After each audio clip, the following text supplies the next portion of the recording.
Okay हाँ sir पढ़िବି praise the okay Lord. Praise God. प्रथम पितर जे 4 अध्याय 2 3 4 पद। ଯେପରି ତୁମ୍ଭେମାନେ ଜାଗତିକ ଜୀବନର ଅବଶିଷ୍ଟ କାଳ ମନୁଷ୍ୟର କୁଅଭିଳାଷ ଅନୁସାରେ କ୍ଷେପଣ ନ କରି ଈଶ୍ୱରଙ୍କ ଇଚ୍ଛା ଅନୁସାରେ କ୍ଷେପଣ କର, ଯେଣୁ ବିଜାତିମାନଙ୍କର ଇଚ୍ଛା ଅନୁସାରେ କାର୍ଯ୍ୟ କରି ତୁମ୍ଭେମାନେ ଯେତେ କାଳ କାମୁକତା, କୁଅଭିଳାଷ, ମଦ୍ୟପାନ, ରଙ୍ଗରସ, ମତ୍ତତା ଓ ଘୃଣ୍ୟ ପ୍ରତିମା ପୂଜା କରୁଥିଲ, ତାହା ଯଥେଷ୍ଟ। ଏ ପ୍ରକାର ଉଚ୍ଛୃଙ୍ଖଳ ପନ୍ଥାରେ ତୁମ୍ଭେମାନେ ଯେ ସେମାନଙ୍କ ସହିତ ଧାବମାନ ହେଉନାହଁ, ଏହା ସେମାନେ ଆଶ୍ଚର୍ଯ୍ୟମଣି ତୁମ୍ଭମାନଙ୍କର ନିନ୍ଦା କରନ୍ତି। बस बस बस ତୁମ୍ଭମାନଙ୍କୁ ନିନ୍ଦା କରନ୍ତି। ଜଗତର ଲାଇଫଷ୍ଟାଇଲ କେମିତି ପୁଣି ଦେଖ 2 ପଦରେ, ଯେପରି ତୁମ୍ଭେମାନେ ଜାଗତିକ ଜୀବନର ଅବଶିଷ୍ଟ କାଳ ମନୁଷ୍ୟର କୁଅଭିଳାଷ ଅନୁସାରେ କ୍ଷେପଣ ନ କରି ଈଶ୍ୱରଙ୍କର ଇଚ୍ଛା ଅନୁସାରେ କ୍ଷେପଣ କର। ମୋ ପଟେ ଦେଖନ୍ତୁ, ପ୍ରତ୍ୟେକ ବ୍ୟକ୍ତିଙ୍କ ଜୀବନରେ ବ୍ୟକ୍ତିଗତ ଭାବରେ ଏହି ଦୁଇଟି କଣ କହିବେ ପାର୍ଶ୍ୱ ଥାଏ, ଦୁଇଟି ଭାଗ ଥାଏ, ଦୁଇଟି ପକ୍ଷ ଥାଏ, ଖ୍ରୀଷ୍ଟ ପୂର୍ବ ଆଉ ଖ୍ରୀଷ୍ଟାବ୍ଦ, ନାଇଁ, before Christ and after Christ. ଯେମିତି ଜଗତର ଡେଟରେ ଆମେ ବିଫୋର କ୍ରାଇଷ୍ଟ ଆଫ୍ଟର କ୍ରାଇଷ୍ଟ ଦେଖୁ। ଖ୍ରୀଷ୍ଟ ପୂର୍ବ ର ଜଗତ କେମିତି ଥିଲା, ସେମାନଙ୍କୁ ସୁସମାଚାର କିଛି ନଥିଲା, ପରିତ୍ରାଣ ପାଇବାର ଉପାୟ କିଛି ନଥିଲା। ଛାଡ଼, ଖ୍ରୀଷ୍ଟାବ୍ଦ ହେଲା ପରେ ମାନେ କଣ, ସୁସମାଚାର ଆଜି ଉପଲବ୍ଧ। ସେମିତି ପ୍ରତ୍ୟେକଙ୍କ ଜୀବନରେ ଆଜି ପ୍ରଭୁଙ୍କ ଲୋକମାନଙ୍କ ଜୀବନରେ ସ୍ପେଶାଲି ଆମ ଜୀବନରେ ଖ୍ରୀଷ୍ଟ ପୂର୍ବ ଗୋଟେ ଅଛି, ଖ୍ରୀଷ୍ଟାବ୍ଦ ଗୋଟେ ଅଛି। ଖ୍ରୀଷ୍ଟ ପୂର୍ବ ଆମମାନଙ୍କର ଆମେ ଆମେ କେମିତି ଚାଲୁଥିଲେ ପୁଣି ଜାଗତିକ ଜୀବନର କଣ ମନୁଷ୍ୟର କୁଅଭିଳାଷ ଅନୁସାରେ କ୍ଷେପଣ କରୁଥିଲୁ ଆମମାନେ ଆଗେ। ଏଠି ପିତର କହୁଛନ୍ତି କି ତୁମ୍ଭେମାନେ ଜାଗତିକ ଜୀବନର ଅବଶିଷ୍ଟ କାଳ, ଅବଶିଷ୍ଟ ମିନ୍ସ ପ୍ରଭୁଙ୍କୁ ପାଇଲା ପରେ ଆମ୍ଭମାନଙ୍କର ଯେଉଁ ଅବଶିଷ୍ଟ କାଳ ଅଛି, ବଳକା କାଳ ଅଛି, ତାହା ମନୁଷ୍ୟର କୁଅଭିଳାଷ ଅନୁସାରେ କ୍ଷେପଣ ନ କରି ଈଶ୍ୱରଙ୍କର ଇଚ୍ଛାନୁସାରେ କ୍ଷେପଣ କର, ଯେଣୁ ବିଜାତି ମାନଙ୍କର ଇଚ୍ଛା ଅନୁସାରେ କାର୍ଯ୍ୟ କରି ତୁମ୍ଭେମାନେ ଯେତେ କାଳ କାମୁକତା, କୋଭିଳାଷ, ମଦ୍ୟପାନ, ରଙ୍ଗରସ, ମତ୍ତତା, ଘୃଣ୍ୟ ପ୍ରତିମା ପୂଜା କରୁଥିଲ, ତାହା ଯଥେଷ୍ଟ। ଆଗେ କେମିତି ଥିଲୁ ସେମିତି ଥିଲୁ, ଏବେ ପ୍ରଭୁଙ୍କର ପରିଚୟ ପାଇଲୁ, ପ୍ରଭୁଙ୍କର ସନ୍ଧାନ ପାଇଲା ପରେ ଆମ୍ଭମାନଙ୍କର ଜୀବନର କୋର୍ସ ଅଫ ଲାଇଫ, ଜୀବନର ପଥ ବଦଳି ଯାଉଛି। ପିତର କହୁଛନ୍ତି ଯାହା ତୁମେ ସେ ମନୁଷ୍ୟର କୁଅଭିଳାଷ ଅନୁସାରେ ଚାଲୁଥିଲ, ସେ ବିଗତ ଜୀବନର କାଳ ସବୁ ଥାଉ, ଯଥେଷ୍ଟ ସେତିକି। ତାହା ବନ୍ଦ କରିଦିଅ, ଆଉ ସେପରି ଜୀବନ ଯାପନ କର ନାହିଁ। ଆମ୍ଭମାନଙ୍କର ପଥ ବଦଳିଗଲା, ଆମ୍ଭମାନଙ୍କର ଲକ୍ଷ୍ୟ ବଦଳିଗଲା, ଆମ୍ଭମାନଙ୍କର ଆଶା ଆକାଂକ୍ଷା ଡିଜାୟର ସବୁ ବଦଳି ଯାଇଛି। ଆମ୍ଭମାନଙ୍କ ଲକ୍ଷ୍ୟ ସ୍ଥଳ ବଦଳି ଯାଇଛି, ଚାଲିଚଳନ ବଦଳି ଯାଇଛି, ଆଚରଣ ବ୍ୟବହାର ବଦଳି ଯାଇଛି, କଥାବାର୍ତ୍ତା ବଦଳି ଯାଇଛି। ମନ ପରିବର୍ତ୍ତନ ମାନେ ଏଇଟା, ରିପେଣ୍ଟେନ୍ସ ମାନେ ଏଇଟା, ଚେଞ୍ଜ ମାନେ ଏଇଟା। କହିଥିଲେ ନା କନଭର୍ଟେଡ ମାନେ ଏତିକି ସବୁ ଚେଞ୍ଜ ହେବେ ନାହିଁ। କନଭର୍ଟେଡ ମାନେ ଖାଲି ଧର୍ମ ପରିବର୍ତ୍ତନ କରିଥିବେ, ଜୀବନ ପରିବର୍ତ୍ତନ ହେଇନଥିବ ସେମାନଙ୍କର। ତ କଣ ହୁଏ 4 ପଦରେ, ଏ ପ୍ରକାର ପ୍ରଥମ ପିତର 4:4, ଏ ପ୍ରକାର ଉଶୃଙ୍ଖଳ ପନ୍ଥାରେ, ବିଶୃଙ୍ଖଳ ପନ୍ଥା ବୋଲି କହନ୍ତୁ ଯାହା, ହଁ, ଉଶୃଙ୍ଖଳ ପନ୍ଥାରେ ତୁମ୍ଭେମାନେ ଯେ ସେମାନଙ୍କ ସହିତ ଧାବମାନ ହେଉନାହଁ, ଏହା ସେମାନେ ଆଶ୍ଚର୍ଯ୍ୟମଣି। ଆମେ ପୁଣି ସେମାନଙ୍କ ପରି ନ ହଉଛୁ ବୋଲି ସେମାନେ ଦେଖି ଆଶ୍ଚର୍ଯ୍ୟମଣି ତୁମ୍ଭମାନଙ୍କୁ ନିନ୍ଦା କରିବେ, ଘୃଣା କରିବେ। ତାଙ୍କର ପରି ମଦ୍ୟପାନୀ, କାମୁକ, ରଙ୍ଗରସ, କୁଅଭିଳାଷ, କାମୁକତା, ମତ୍ତତା, ଘୃଣ୍ୟ ପ୍ରତିମା ପୂଜା, ହେଁ, ଆଉ କଣ ସେଟା, ମନୁଷ୍ୟର କୁଅଭିଳାଷ, ଜଗତର ଲାଇଫଷ୍ଟାଇଲ ଏଟା। ତ ସେମାନଙ୍କ ମଧ୍ୟରୁ ପ୍ରଭୁ ଯେତେବେଳେ ଆମମାନଙ୍କୁ ଆହ୍ୱାନ କଲେ, ଆମେ ମାନେ ପ୍ରଭୁକୁ ଗ୍ରହଣ, ସେ ଆହ୍ୱାନକୁ ଧରି ନେଲୁ। ତ ଧରି ନେଲା ପରେ କଣ ହେବ? କଣ? ଆଉ ପ୍ରଭୁ ଆମମାନଙ୍କୁ ଅଲଗା ବାଟରେ ଚାଲିବାକୁ ଡାକିଲେ। ତାଙ୍କରି କଥାରେ ବାକ୍ୟରେ ଆଜ୍ଞା ବହ ହୋଇ ଆମ୍ଭମାନଙ୍କର ପଥ ପନ୍ଥା ଯଦି ବଦଳିଛୁ, ତାହେଲେ ମାନେ ମନୋନୀତ ଦଳ ଭିତରକୁ ଆସିଯାଇଛୁ। ଯଦି ମନୋନୀତ ଦଳ ଭିତରକୁ ଆସିଛୁ, ତ ଜଗତର ସିଷ୍ଟମ ଅନୁସାରେ ଆଉ ଜୀବନ ଯାପନ ଜୀବନ କ୍ଷେପଣ କରିବୁ ନାହିଁ। ଯାହା ସେମାନେ ଆମକୁ ଦେଖି ଏଟା ଆମର ପରି କାହିଁକି ଚାଲୁନାହିଁ, ଆମର ପରି କାହିଁକି ହସୁନି, ଆମର ପରି କାହିଁକି କଥା ହଉନି, ଆମର ପରି କାହିଁକି ସେ ସେ ଜୀବନ ଯାପନ କରୁନି, ଆମର ପରି କାହିଁକି ଡ୍ୟାନ୍ସ କରୁନି, ଆମର ପରି କାହିଁକି ଗାଉନି, ଆମର ପରି କାହିଁକି ଡ୍ରେସଅପ୍ ହେଉନି, ସେଟା ଦେଖିକି ଆମକୁ ଘୃଣା କରିବେ ଆଉ ନିନ୍ଦା ବି କରିବେ। ନିନ୍ଦା ମିନ୍ସ ହ୍ୱାଟ? ମାନେ ସେମାନଙ୍କ ଦୃଷ୍ଟିରେ ଆମର ଲାଇଫଷ୍ଟାଇଲ ହିଁ ଭୁଲ। ସେମାନେ ଥିବେ ଗନ୍ଧିଆତ ଥିବେ ଥିବେ, ସେମାନଙ୍କର ଠିକ ଲାଗିବ ସବୁ ଏମିତି ଚାଲିବାର, यही जिंदगी है, ऐसे ही जीना है, ସେଟା ହିଁ ଶିଖେଇବେ ସେମାନେ। ଏମିତି ଥିଲେ ହିଁ ବଞ୍ଚି ହେବ ଜଗତରେ ବୁଲିଲା ପରି। नहीं, संसार में रहना है तो ऐसे ही रहना है, सबके साथ घुल मिलकर। ତ ଆମେ ସେମିତି ନ ହେବାରୁ, ଆମେ ନିଜକୁ ଅଲଗା କରିଥିବାରୁ ସେମାନେ ଆମକୁ ଘୃଣା ବି କରିବେ, ନମ୍ବର ୱାନ ଆମକୁ ନିନ୍ଦା ବି କରିବେ। ଘୃଣା, ହେଟ୍ରେड ହେଟ୍ରେड, इतना नफरत। ଆମେ ସେମାନଙ୍କୁ କିଛି କ୍ଷତି କରି ତ ନଥିବୁ। ବୁଝିଲେ କି? ମୁଁ ସବୁବେଳେ କହେ, ଏବେ ନୂଆ ଇଣ୍ଡିଆରେ ସୁପ୍ରିମକୋର୍ଟ ବି କହିବା କଥା ନାହିଁ ଯେ ଧର୍ମାନ୍ତୀକରଣ ହେଲେ କେସ୍ କେତେ 50 ଲକ୍ଷ ଜୁର୍ମାନା ଆଉ ଲାଇଫର ଇମ୍ପ୍ରିଜନମେଣ୍ଟ, ଆଜୀବନ କାରାଗାର। ଯଦି ଧର୍ମାନ୍ତୀକରଣ କରିବେ ତାହେଲେ ସେ ପାଷ୍ଟର ଯେ କରାଉଛି ସେ, ଆଉ ଯେ ହେବ ଧର୍ମ ଚେଞ୍ଜ କରିବ, ସେ 3 ମାସ ଆଗରୁ ଆପ୍ଲାଏ କରିବାକୁ ପଡିବ। କୋଉଠି? ସବ ରେଜିଷ୍ଟ୍ରାର ନା ସବ କଲେକ୍ଟର ନା କଣ ଗୋଟେ କହୁଥିଲେ ସେମାନଙ୍କୁ। ମୁଁ କହେ ଠିକ ଅଛି, ଓକେ, ଗୁଡ। ଅବଶ୍ୟ ସେଟା ସେମାନେ ଧର୍ମାନ୍ତୀକରଣ ବୋଲୁନାହାନ୍ତି, ଜବରନ ଧର୍ମାନ୍ତୀକରଣ। ପଇସା ଦେଖାଇକି ପ୍ରଲୋଭନ କରିକି, ନହେଲେ ଏମିତି ଲାଭ ଜିହାଦ ପରି କରୁଛନ୍ତି କି ନାଇଁ, ହିନ୍ଦୁ ଝିଅ ମାନଙ୍କୁ ବିବାହ ହେଇକି ମାରି ଦଉଛନ୍ତି, ସେମିତି ଧର୍ମ ଧର୍ମାନ୍ତୀକରଣର ଉଦ୍ଦେଶ୍ୟରେ ବିବାହ ହେବାର, ପଇସା ଦେଇକି କିଛିଟା ଲାଳସା ଦେଖାଇକି, କିଛିଟା ପ୍ରଲୋଭନ ଦେଖାଇକି କରିବାର, ଏଟା ମନା, ଯାହାକୁ ଆମେ ବି ମାନୁ, ଆମେ ବି ମନା କରୁଛୁ ଏମିତି ନ ହେଉ। ପଇସାରେ କିଏ ପ୍ରଭୁଙ୍କୁ ଖ୍ରୀଷ୍ଟିଆନ ନ ହୁଅନ୍ତୁ, କୌଣସି ପ୍ରଲୋଭନରେ ଖ୍ରୀଷ୍ଟିଆନ ନ ହୁଅନ୍ତୁ, ବିବାହର ଉଦ୍ଦେଶ୍ୟରେ କିଏ ଖ୍ରୀଷ୍ଟିଆନ ନ ହୁଅନ୍ତୁ, ଗୋଟେ ଝିଅ ପାଇଁ ଖ୍ରୀଷ୍ଟିଆନ ନ ହୁଅନ୍ତୁ, ଗୋଟେ ପୁଅର ପଛରେ ଯାଇକି ଖ୍ରୀଷ୍ଟିଆନ ନ ହୁଅନ୍ତୁ। ଆମେ ପ୍ରାର୍ଥନା କରୁଛୁ ଏମିତି ଫେକ୍ ଖ୍ରୀଷ୍ଟିଆନଟା ନ ହେଉ। ଆମେ ବି ସପୋର୍ଟ କରୁଛୁ ଗଭର୍ଣମେଣ୍ଟକୁ। ଜବରଦସ୍ତି ନ ହେଉ, ଜବରଦସ୍ତି ପ୍ରଭୁ ବି ପରିବର୍ତ୍ତନ କରିବେ ନାହିଁ, ଜବରଦସ୍ତି ଆମେ ବି କରିବାର ନାହିଁ। ଠିକ ଅଛି। ତ ଏବେ ଆଉ ଗୋଟେ ଇସ୍ୟୁ କଣ? ମାନେ ଯେ ଧର୍ମାନ୍ତୀକରଣ କରିଦେଇଛି, ତାହାର ସେ ତାହାର ଜାତିର, SC ST ର ଫେସିଲିଟି ଆଉ ପାଇବ ନାହିଁ। ତ ମୁଁ ପଚାରୁଛି, ଠିକ ଅଛି, okay, we honour the order law.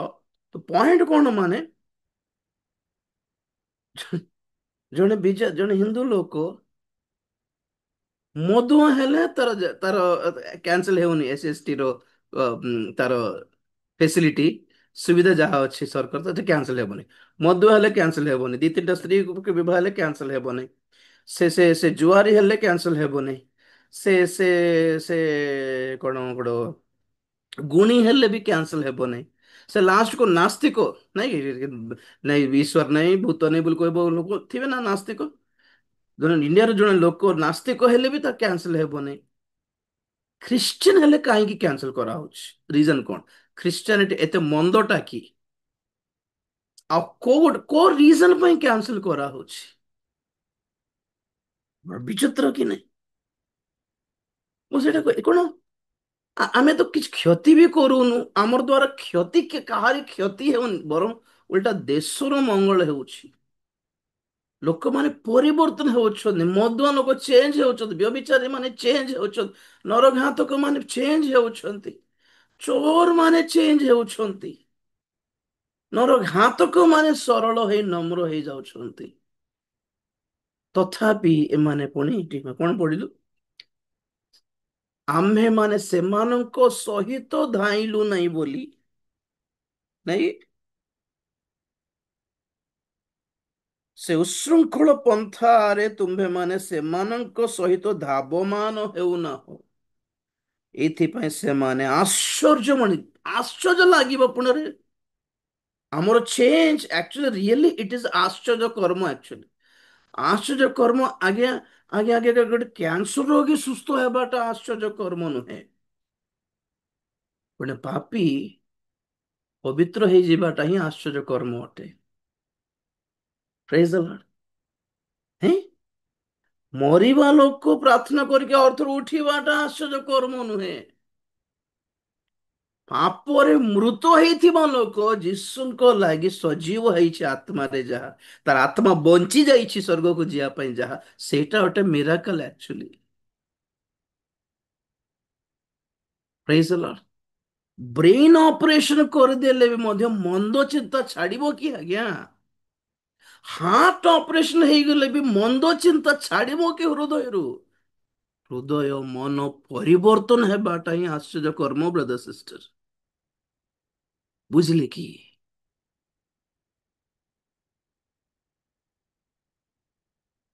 ଜଗତ ଏଥିପାଇଁ ଘୃଣା କି ଆମେ ସେମାନଙ୍କ ପରି ନଥାଉଛୁ ବୋଲି। ଦ୍ୱିତୀୟ ସରି ପ୍ରଥମ ପ୍ରଥମ ଯୋହନ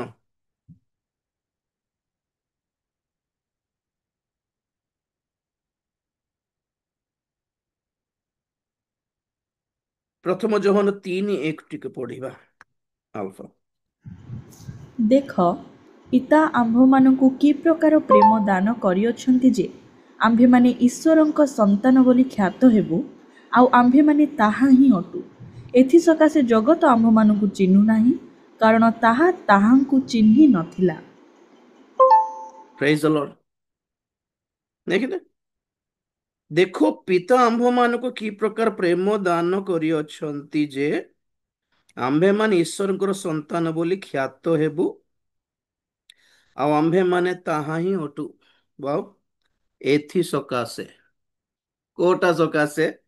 ଆମ୍ଭେମାନେ ଈଶ୍ୱରଙ୍କର ସନ୍ତାନ ବୋଲି ଖ୍ୟାତ ହେଇଥିବାରୁ, ଆଣ୍ଡ ଅବଭିୟସଲି ଆମ୍ଭେମାନେ ଈଶ୍ୱରଙ୍କର ସନ୍ତାନ ହେଇଥିବାରୁ ଜଗତ ଆମ୍ଭମାନଙ୍କୁ ଚିହ୍ନୁ ନାହିଁ, କାରଣ ତାହା ତାହାଙ୍କୁ ଚିହ୍ନି ନଥିଲା।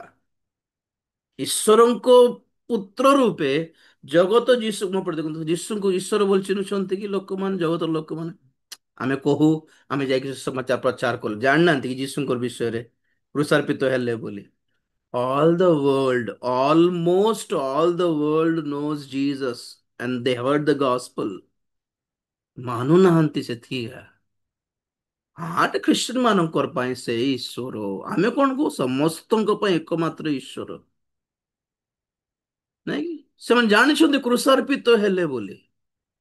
ଯହୁଦୀ ମାନଙ୍କର ପଲିଟିକ୍ସ ରେ ତାଙ୍କୁ କୃଷାର୍ପଣ କରିଦେଲେ ଯେ ଖ୍ରୀଷ୍ଟିଆନ ମାନେ ସବୁ କହୁଛନ୍ତି ଆମର ପାପ ପାପ ପାପ ହଉଛନ୍ତି। ଏଇଟା ବିଶ୍ୱାସ କରିବାର ଅଛି। ଯୀଶୁ ଆସିଥିଲେ, କୃଷାର୍ପିତ ହେଲେ, ସବୁ ଜାଣିଛନ୍ତି ଆଜ୍ଞା। ଆମର ପାପ ପାଇଁ ଥିଲା ବୋଲି ଆପଣ ମାନେ କେମିତି କହିପାରିବେ? ତାହା କହିବାର, ତାହା ଜଣାଇବାଟା ହିଁ ସୁସମାଚାର ଅଟେ। ଓକେ, ସେ ମରିଛନ୍ତି ବୋଲି ସମସ୍ତେ ଗୁଡ ଫ୍ରାଇଡେ ଜାଣିଛନ୍ତି, ତ ପୁନରୁଦ୍ଧାନର ରବିବାର କଣ ଜାଣିନାହାନ୍ତି ସେମାନେ? ଅଲ୍ ଯୀଶୁ ଖ୍ରୀଷ୍ଟ ଆସିଥିଲେ, ଜଗତରେ ଥିଲେ, କୃଷାର୍ପିତ ହେଲେ, ଏତିକି ସବୁ ଜାଣିଛନ୍ତି ଯେ ସେ ଈଶ୍ୱରଙ୍କ ପୁତ୍ର ଥିଲେ ବୋଲି, ସେ ଯେ ପ୍ରଭୁ ଅଟନ୍ତି ବୋଲି, ସେ ମୃତ୍ୟୁଞ୍ଜୟ ହେଇଛନ୍ତି ବୋଲି, ତାଙ୍କରି କ୍ରୁଶର ଯାତନା ଆମର ପାପ ପାଇଁ ଥିଲା ବୋଲି ଲୋକମାନେ ଜାଣନ୍ତି, ଚିହ୍ନି ନାହାନ୍ତି। ଯେ ଚିହ୍ନିଲା, ଯେ ମାନିଲା, ଯେ ଗ୍ରହଣ କଲା, ଯେ ସ୍ୱୀକାର କଲା, ସେ ପରିତ୍ରାଣ ପାଇଲା, ବାସ୍। ପ୍ରେଜ ଦ ଲର୍ଡ। ତ ଆମେ ମାନେ ଯେହେତୁ ଈଶ୍ୱର, ଆମେ ମାନେ ବି ସେଇପରି ଯୀଶୁ ଈଶ୍ୱର ହେଇକି ବି, ଈଶ୍ୱରଙ୍କ ପୁତ୍ର ହେଇକି ବି ଜଗତରେ ଥିଲେ ବି ଲୋକମାନେ ଯେମିତି ତାଙ୍କୁ ଈଶ୍ୱରଙ୍କ ପୁତ୍ର ପରି ଚିହ୍ନି ନଥିଲେ। ହଁ, ଗୋଟେ ଭାବବାଦୀ ହେଇପାରନ୍ତି, ଗୋଟେ ଧର୍ମଗୁରୁ ହେଇପାରନ୍ତି, ଗୋଟେ ସୁନ୍ଦର ଭଲ ଗୋଟେ ଗୋଟେ ଗୋଟେ ଗୋଟେ କଣ ଧାର୍ମିକ ପ୍ରବଚନ ଦେଇପାରିବାର ଗୋଟେ ବାବା ହେଇପାରନ୍ତି ବୋଲେ ବିଶ୍ୱାସ କରିବେ, ଆগে ସେମିତି ବିଶ୍ୱାସ କରିବେ। ଈଶ୍ୱର ବୋଲିଲେ ବିଶ୍ୱାସ କରିବେ ନାହିଁ। ଓକେ, ସେମିତି ଆମେ ବି ସେମିତି। ଆମେ ପ୍ରଭୁଙ୍କର ସନ୍ତାନ ଅଟୁ ବୋଲି ଲୋକମାନେ ହସିବେ ନାହିଁ କି? ଆଚ୍ଛା, ତୁମେ ସ୍ପେଶାଲ କି? ପ୍ରଭୁଙ୍କର ସନ୍ତାନ କି?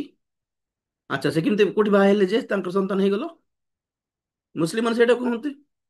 ଯୀଶୁ ଈଶ୍ୱରଙ୍କର ପୁତ୍ର ହେଲେ ବୋଲି କହିଲେ ତ କଣ ପରମେଶ୍ୱରଙ୍କର ସ୍ତ୍ରୀ ଥିଲେ କି? ସେ ତାଙ୍କର ୱାଇଫ ଥିଲାରୁ ସେ ତାଙ୍କ ପୁଅ ଜନ୍ମ ହେଲେ କି? ତ ସେ ମୁସଲିମ ମାନେ କହନ୍ତି ଈଶ୍ୱର ବାପା ହେଇପାରିବେନି, ସନ୍ତାନ ହେଇ ତାଙ୍କର ନଥିବେ। ଆଜ୍ଞା, ସନ୍ତାନ ପାଇଁ ବିବାହ ହେବା ଦରକାର କି? ଗୋଟେ ଛୁଆକୁ ଆଡପ୍ଟ କରିଲେ ବାପା ହେଇପାରିବେନି କି? କି କଥା ଆଜ୍ଞା? ହେଁ? ଘର ଘରେ କାମ କରୁଥିବା ଦାସ ବହୁତ ବର୍ଷ ଯଦି କାମ କରୁଛି, ବାଇବଲ କହେ ପୁରାତନ ନିୟମରେ, ଯଦି 7 ବର୍ଷରୁ ଅଧିକ ବର୍ଷ ଯଦି ଗୋଟେ ଦାସ ତୁମ ଘରେ କାମ କରୁଛି ଆଉ ସେ ଦାସ ହେବ ନାହିଁ, ସେ ତୁମର ପୁଅ ପରି ହେବ। God can have sons and daughters ନା। ଆଜି ମନୁଷ୍ୟ ମାନେ ବି ଅବିବାହିତ ହେଇକି ବହୁତ ଛୁଆ ମାନଙ୍କୁ ପୋଷୁନାହାନ୍ତି କି? ବହୁତ ଲୋକ ଧନୀ ମାନେ ବହୁତ ଜଣ, they have children but not married, they adopt, ସେମାନେ adopt କରନ୍ତି ଅନାଥ ପିଲାମାନଙ୍କୁ। ଲଜିକ ଦେଖ ଲୋକମାନଙ୍କର ବୁଦ୍ଧି। ବିବାହ ହେଲେ ହିଁ ପୁଅ ଝିଅ କି? ବିବାହ ନ ହେଇକି ବାପା ମା ହେଇପାରିବେ ନାହିଁ। ରାଇଟ, 13 ପଦ, 3:13 ପ୍ରଥମ ଯୋହନ। ହେ ଭାଇମାନେ, ଜଗତ ତୁମ୍ଭମାନଙ୍କୁ ଘୃଣା କଲେ ଆଶ୍ଚର୍ଯ୍ୟ ଜ୍ଞାନ କର ନାହିଁ। ବାସ୍, କାରଣ ପ୍ରଭୁ ଆମ ମାନଙ୍କୁ ବାଛି ନେଇଛନ୍ତି, ପ୍ରଭୁ ଆମ ମାନଙ୍କୁ ସେଲେକ୍ଟ କରିଛନ୍ତି, ତେଣୁ କରି ଶୈତାନ ପାଖରେ ଆଉ କଣ ଅପସନ ଅଛି? ଘୃଣା କରିବା ଛଡା ଆଉ ବେଚାର କିଛି କରିପାରିବନି। ଆଉଟ ଅଫ୍, ସେଥିପାଇଁ କହେ ଅନ୍ୟ ଦେବାଦେବୀ ଠାରୁ ସମସ୍ତେ, ମୁଁ ଯୋଉଟା ଏକ୍ସାମ୍ପଲ ଦେଉଥିଲି ସୁପ୍ରିମକୋର୍ଟର ଅର୍ଡର ବିଷୟରେ, କି ଅନ୍ୟ କୋଉ ଧର୍ମ ଗ୍ରହଣ କଲେ ବି କିଛି ନାହିଁ, ପୁଣି ଖ୍ରୀଷ୍ଟିଆନ ହେଇଗଲେ ହିଁ ଏତିକି ସବୁ ରୁଲ କି? ପଏଣ୍ଟ ରହିଲା କାହିଁକି, why they hate Jesus Christ? କାହିଁକି ଯୀଶୁ ବୋଲେ ଘୃଣା? କଣ ରିଜନ ହେଇଥିବ କହୁନାହାନ୍ତି? ଯଦି ଆମେରିକାର ଈଶ୍ୱର ବୋଲି କହିବା ପାଇଁ ଅପସନ ନାହିଁ, କାରଣ ଯୀଶୁ ଜନ୍ମ ହେଇଥିଲେ ଇସ୍ରାଏଲରେ, ଅବଭିୟସଲି ଜିହୁଦୀ। ତ ଇଣ୍ଡିଆ ତ ଜିହୁଦୀ ମାନଙ୍କୁ ଭଲ ପାଆନ୍ତି ଭଲରେ। ଇଣ୍ଡିଆର ସବୁବେଳେ ସପୋର୍ଟ ଥାଏ ଇସ୍ରାଏଲ। ଆଜି ବି ଇଣ୍ଡିଆ ଇସ୍ରାଏଲର ସପୋର୍ଟ ଅଛି, ହଁ କି ନାହିଁ? ତ ଯୀଶୁ ତ ଜିହୁଦୀ ହେଇକି ଜନ୍ମ ହେଇଥିଲେ, କାହିଁକି ଘୃଣା? ପଏଣ୍ଟ ନୋଟ କରନ୍ତୁ। ଆଉଟ ଅଫ ଜେଲେସି, ବହୁତ ଥର କହିଲି ମୁଁ, ଈର୍ଷା। ତାଙ୍କ ପରି ପବିତ୍ର କେହି ନାହାନ୍ତି ଆଜ୍ଞା, ତାଙ୍କ ପରି ନ୍ୟାଯ୍ୟମାନ କେହି ନାହାନ୍ତି। ଚ୍ୟାଲେଞ୍ଜ କଲେ ବାହାର କରିହେବ। ଲୋକମାନେ ଆଜି ଘୃଣା କରନ୍ତି ଆମର ବାଇବେଲକୁ, ଏମିତି ସେ ବାଇବେଲର ଲୋଟର ଝିଅ ମାନେ ଏଇଟା ସେଟା ଲେଖା ହେଇଛି ବୋଲି। ହଁ, ଲେଖା ହେଇଛି ମାନେ ପ୍ରଭୁ ଏଇଟା ଘୃଣା କଲେ ବୋଲି ଲେଖା ହେଇଛି। ଲୋକମାନେ ସେମିତି ପାପ କଲାରୁ ପରମେଶ୍ୱର ରାଗିକି ଦଣ୍ଡ ଦେଇଛନ୍ତି ବୋଲି ଲେଖା ହେଇଛି। ପରମେଶ୍ୱର ସେମାନଙ୍କୁ ଗ୍ରହଣ କଲେ ବୋଲି ଲେଖା ହେଇଛି କି? ପଢିପାରିଲ ନାହିଁ। ସେଥିପାଇଁ ଯଦି ଏଇ ବିଶ୍ୱରେ କୌଣସି ଗୋଟେ ଧର୍ମ ଶାସ୍ତ୍ର ପବିତ୍ର ବୋଲି ଖ୍ୟାତ ହେଇଛି ମାନେ ତାହା କେବଳ ବାଇବେଲ ଅଟେ ଆଜ୍ଞା। ପବିତ୍ର ଶାସ୍ତ୍ର ବୋଲି ଲେଖା ଅଛି, ପବିତ୍ର ଶାସ୍ତ୍ର ବୋଲି କୁହାଯାଏ। ଗୁଣାଏ ଶାସ୍ତ୍ର ଥାଇପାରେ, ଗୁଣାଏ ଧର୍ମ ପୁସ୍ତକ, ଧର୍ମଶାସ୍ତ୍ର ଥାଇପାରେ, କିନ୍ତୁ ଏକମାତ୍ର ପବିତ୍ର ଶାସ୍ତ୍ର ତାହା ଅଟେ ବାଇବେଲ। କାରଣ ସେଠିକାର ଏଇ ବାଇବେଲର ପରମେଶ୍ୱର ପବିତ୍ର ଅଟନ୍ତି। ଆଉ ଯଦି ସେ କିଛି ଶିଖାଇଛନ୍ତି ମାନେ ପବିତ୍ରତା ଶିଖାଇଛନ୍ତି। ଭକ୍ତି ଭାବ ଭଜନ କୀର୍ତ୍ତନ ଶିଖାଇ ନାହାନ୍ତି ସେ। ପବିତ୍ର ରହିବାକୁ ଶିଖାଇଲେ। ଜୋରରେ କହିଲେ ଆମ୍ଭେ ଯେପରି ପବିତ୍ର, ଆମ୍ଭଠାରେ ବିଶ୍ୱାସକାରୀ ମାନେ ପବିତ୍ର ହେବା ଆବଶ୍ୟକ ବୋଲି ଶିଖାଇଲେ। That is the speciality of the Bible. ଯାହା ମନ୍ଦ ତାହାକୁ ମନ୍ଦ କହିଲେ କାହାକୁ ଏପ୍ରୁଭ କଲେ ନାହିଁ। ତାଙ୍କର ଯେତେ ବଡ ଭକ୍ତ ହୁଅନ୍ତୁ, ବାଇବେଲର ପାପ ଯଦି କରିଛନ୍ତି ମାନେ ତାହା ସେ ପାପ କରିଛି ବୋଲି ହିଁ ଲେଖା ହେଇଛି। ତାହା ଅବ୍ରାହମର ପାପ ହେଉ, ଦାଉଦର ପାପ ହେଉ, ଯାହାର ବି ଯଦି ପାପ ହେଇଛି ମାନେ ପରମେଶ୍ୱର ତାହାକୁ ପାପ ବୋଲି ହିଁ କହିଛନ୍ତି, ଦଣ୍ଡ ବି ଦେଇଛନ୍ତି। ଯେ ତାଙ୍କର ଗୋଡ ଧରିକି କ୍ଷମା ମାଗିଲେ ସେମାନଙ୍କୁ କ୍ଷମା ବି କରିଛନ୍ତି। ଆଜି ଆମକୁ ସେଇଟା ହିଁ ଶିଖାଉଛନ୍ତି। ତାଙ୍କ ଗୋଡ ଧରି କ୍ଷମା ମାଗିଲେ ରକ୍ଷା ଅଛି। ଯଦି ହୃଦୟ କଠନ କରିବେ ତ ନିଜେ ଆମର ପାପରେ ଆମେ ବି ନଷ୍ଟ ହେବୁ, ସେ ଦାୟୀ ହେବେନି ସେଥିର। ତ ଏତେ ପବିତ୍ର ଥିବାରୁ people actually other people other out of hatred and jealousy ଆଜ୍ଞା। କାହିଁକି ଲୋକ ଘୃଣା କରୁଛନ୍ତି ଆମକୁ ମାନେ? Out of hatred and jealousy. ଏତିକି ସରଳ, ଏତିକି ନମ୍ରତାର ଶିକ୍ଷା କୋଉଠି ବି ନାହିଁ ଆଜ୍ଞା। ବେଶୀରୁ ବେଶୀ ହେଲେ ଡ୍ରେସ ଚେଞ୍ଜ କରିପାରିବେ। କଲର ଡ୍ରେସ ଛାଡି ଦେଇକି ହ୍ୱାଇଟ ଡ୍ରେସ ପିନ୍ଧିବେ ନା ଅଲଗା କଲର ଡ୍ରେସ ପିନ୍ଧି ପାରିବେ। ବେଶୀ ହେଲେ ଗୋଟେ ବାଳର ଷ୍ଟାଇଲ ଚେଞ୍ଜ କରିପାରିବେ। ଲମ୍ବା ବାଳ କି ଟିକେ ବାଳ ଟୋଟାଲି ଲଣ୍ଡା ମୁଣ୍ଡା ହେଇକି ଥିବାର କୋଉଟା ଗୋଟେ ଆଉଟୱାର୍ଡ ଆପିୟରାନ୍ସ ବଦଳି ପାରିବ କିନ୍ତୁ ସ୍ୱଭାବ ବଦଳୁ ନାହିଁ। ବେଶୀରୁ ବେଶୀ ହେଲେ ଆମିଷ ଖାଇବାଟା ବନ୍ଦ କରିଦେଇ ପାରିବେ, ପିଆଜ ଲସୁଣ ଖାଇବାଟା ବନ୍ଦ କରିଦେଇ ପାରିବେ। ତାଠୁ ସ୍ୱଭାବ ବଦଳିବାଟା କଷ୍ଟ, ଜାଣିଛନ୍ତି ସେମାନେ। ଯାହା ଆମ ଜୀବନରେ ଖ୍ରୀଷ୍ଟଙ୍କ ଠାରେ ଏଟା ସମ୍ଭବ। ଅବଶ୍ୟ ସବୁ ଖ୍ରୀଷ୍ଟିଆନ ମାନେ ସେମିତି ହେଇ ପାରୁନାହାନ୍ତି, କାରଣ ନିଜକୁ ସେମାନେ ପବିତ୍ର ଆତ୍ମାଙ୍କ ହସ୍ତରେ ସମର୍ପଣ କରିପାରିଲେ ନାହିଁ। ହେଲେ ଖ୍ରୀଷ୍ଟିଆନ ମାନେ ହେଇକି ବ୍ୟଭିଚାରୀ ନାହାନ୍ତି, ନା ମଦୁଆ ନାହାନ୍ତି, ନା ଚୋର ନାହାନ୍ତି, ଅଛନ୍ତି, ଆମେ ମାନୁଛୁ। ତାହାର ଦୋଷ ପ୍ରଭୁଙ୍କର ନୁହେଁ। ପ୍ରଭୁ ସବୁ ଅପସନ ରଖିଛନ୍ତି। ଆମେ ପଢିଥିଲୁ ବହୁତ ଥର 36-26 କି ଆମ୍ଭେ ତୁମ୍ଭ ମାନଙ୍କର ପଥରର ପ୍ରସ୍ତରମୟ ହୃଦୟ କାଢିଦେବା, ମାଂସମୟ ହୃଦୟ ଦେବା, ତୁମ୍ଭ ମାନଙ୍କର ସ୍ୱଭାବ ବଦଳି ଦେବା ଓ ଆମ୍ଭ ଆତ୍ମା ତୁମ୍ଭ ମାନଙ୍କ ଠାରେ ରଖି ଆମ୍ଭ ବିଧି ପାଳନ କରାଇବା। हम कराएंगे। ମନୁଷ୍ୟ ପକ୍ଷରେ ଅସମ୍ଭବ, ଅସାଧ୍ୟ, ଈଶ୍ୱରଙ୍କ ପକ୍ଷରେ ସମ୍ଭବ, ସାଧ୍ୟ ଅଟେ। କାରଣ ତାଙ୍କ ହସ୍ତରେ ସମର୍ପିତ କଲେ ସେଇ ପରିବର୍ତ୍ତନ ଆଣିପାରିବେ ସେ। ସେଇଟା ତ ଆମର ପ୍ରଚାର। ପ୍ରେଜ ଦ ଲର୍ଡ। ତ ଆମ ମାନଙ୍କର ସ୍ୱଭାବ ପ୍ରଭୁଙ୍କର ଗୋଡ ଧରିକି ଆମେ ଧୀରେ ଧୀରେ ଧୀରେ ଧୀରେ ପରିବର୍ତ୍ତନ କରିକି ଚାଲୁଛୁ। ଯୋଉ ମେଜର ପରିବର୍ତ୍ତନ ଥିଲା ତାହା ତ ହେଇଗଲା। ବହୁତ ଜଣ ମଦ ଛାଡି ଦେଇଛନ୍ତି, ବ୍ୟଭିଚାର କାମକୁ ତ ଛାଡି ଦେଇଛନ୍ତି, ଗନ୍ଧିଆ ଭିଡିଓ ଦେଖିବାଟା ଛାଡିଛନ୍ତି, ଗନ୍ଧିଆ ସିନେମା ଦେଖିବାଟା ଛାଡିଛନ୍ତି, ଗନ୍ଧିଆ ଷ୍ଟାଇଲ ସବୁ ଛାଡିଛନ୍ତି, ପୁଡିଆ ସିଗାରେଟ ଛାଡିଛନ୍ତି। କେମିତି ସମ୍ଭବ ଏଇଟା? ୟୋଗା ନ କରିକି। ଆମେ ୟୋଗା ତ କରିନୁ, ଆମେ ପ୍ରଭୁଙ୍କ ଗୋଡ ଧରିକି ଏଟା। ଆଉ ବାହାରିକି ଯାହା କିଛି ଆମର ଡିଏନଏ ବ୍ଲଡରେ ପାପର ବ୍ୟବସ୍ଥା ଥିବାରୁ ଯାହା ଏବେ ପର୍ଯ୍ୟନ୍ତ ଆମ ଶରୀର, ଏ ପାପ ଶରୀର ଆମକୁ ସଂସାର ଆଡକୁ ଟାଣୁଛି, ତାହାକୁ ଯୁଦ୍ଧ କରି କରି ଜୟ କରିକି ଯାଉଛ ଆଗକୁ। ସେଟା ଏବେ ବି ଚାଲିଛି। କିନ୍ତୁ ଏଠିକି ଆମେ ବିଶ୍ୱାସ କଲୁ, ପ୍ରଭୁଙ୍କ ଦୟାରେ ଏଇ ନିଶ୍ଚିତତା ପାଇଛୁ କି ଆତ୍ମା ପରିତ୍ରାଣ ପାଇଗଲା। ଶାନ୍ତିରେ ମରିପାରିବ ଆଜ୍ଞା। ଓ ସେଇ ଶାନ୍ତି ଅନ୍ୟମାନଙ୍କୁ ନେଇ ଦୁନିଆର ପୂଜା ପାଠ କଲେ ବି ମିଳୁନାହିଁ ଆଜ୍ଞା।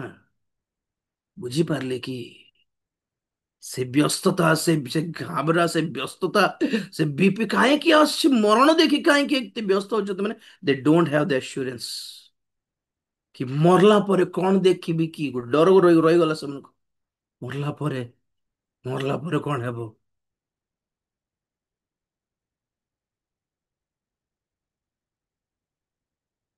Jealousy, N V.